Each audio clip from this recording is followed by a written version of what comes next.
Et salut les mobeurs, donc aujourd'hui petite vidéo FAQ, donc je réponds à vos questions. Donc première question, ou plutôt phrase, c'était Exodurf Custom qui avait marqué bien sympa cette meule. Dommage, j'aurais aimé l'entendre péter. Alors pour te répondre efficacement, je vais te dire que je vais faire une vidéo prochainement justement où je vais la démarrer. Voilà. J'irai vraiment pas loin et je resterai vers chez moi pour la faire péter. Voilà. Bon, allez, donc c'était Exodurf Custom. Donc il y aura son lien dans la description, le lien de sa chaîne. Hop, on va passer à la question de Jean-Luc qui m'a bien fait rire. Alors en parlant toujours du custom, un volant et une meule originale, elle a une bonne gueule, c'est une belle création. Ça c'est sympa. Que vas-tu mettre comme phare avant? Donc j'ai mis un petit phare halogène sur le guidon. Sur le guidon comme vous avez pu voir dans la vidéo précédente. Voilà. Et où se positionnerait donc bon, moi j'ai répondu aussi à cette question. Et où comptes-tu mettre la plaque d'immatriculation? Donc je vais la mettre sur le côté vers la roue arrière, hein, vers le bras aussi, hein, je suppose, à moins que je la mette sur le garde-boue, je ferai un support, je verrai. Si tu trouves ah oui, alors ça m'a fait rire, toujours Jean-Luc, hein. Si tu trouves un vieux morceau de cuir, tu y découpes des lanières et tu pourrais les rifter derrière la selle, ça pèterait. À bientôt.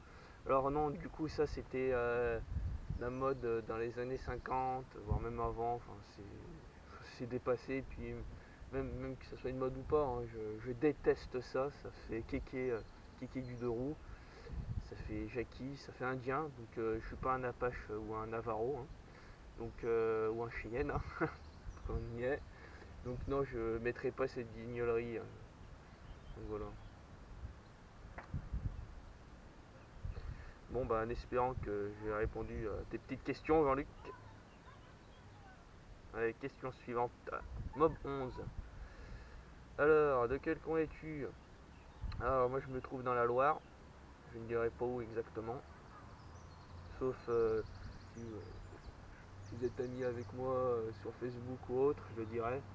Mais je ne dirai jamais où je suis exactement.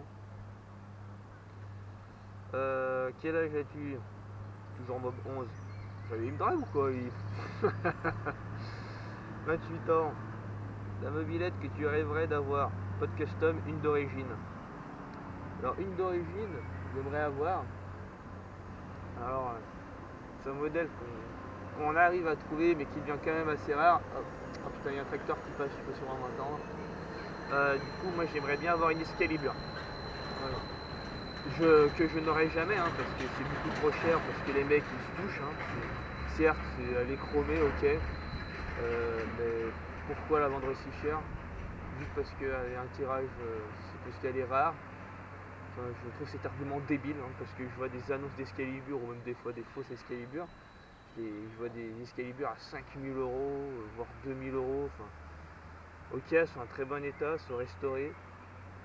Mais non, c'est une mobilette, c'est pas une moto, c'est complètement débile. Donc voilà, donc au pire, moi ce que je ferais, c'est de prendre ce qui me coûterait beaucoup moins cher, c'est de prendre carrément un cadre de SP et puis de le faire chromer dans un bain. Dans un chrome, voilà. Je vois pas pourquoi je paierais une mobilette aussi cher. Enfin, c'est complètement débile, faut être con. Bon après ces gens-là ils arrivent toujours à trouver des pigeons, hein. Mais bon, ou des faux. Ouais, enfin, quand je dis pigeons, c'est pas méchant. Quand je dis ça, je veux dire pareil, ils trouvent toujours ouais, c'est des gens, les gens qui vont trouver, c'est des gens qui ont du pognon et pas forcément passionnés. Donc ça c'est complètement con. Donc voilà. Qu'est-ce que je voulais dire d'autre aussi? Donc après, maintenant que j'ai fini ce projet, je vais me lancer dans un autre projet. Bref, j'ai un petit légèrement parlé sur certains groupes de mobilettes, dont notamment Mob Custom. Ouais, c'est ça, je crois que c'est Mob Custom, hein, ça s'appelle le groupe sur Facebook. Comme quoi j'allais faire un board track racer. Donc pour ce faire, je vais partir sur une base de vélo ancien de course.